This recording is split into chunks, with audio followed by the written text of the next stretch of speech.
அன்பு சொந்தங்கள் அனைவருக்கும் இனிய வைகுண்டர் அவதார தின நல்வாழ்த்துக்கள். இந்த அற்புதமான நாள்ல ஐயா வைகுண்டரோட சிறப்புகளை சொல்ற ஒரு அழகான அகில வாசகத்தை தான் கேட்க போறோம். வாங்க வாசகத்தை கேட்கலாம்.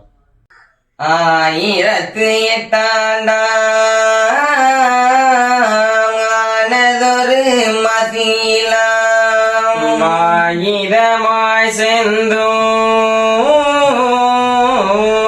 வாரித நீரை பிறந்து வைகுண்டம் என்று மையகத்தில் வந்திருந்து கை கண்ட அற்புதங்கள்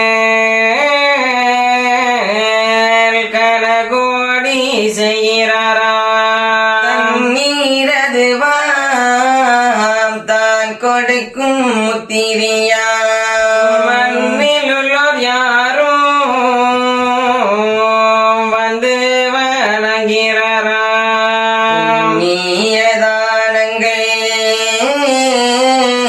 போதம் மிக செய்கிறாராம். ஐயா துணை.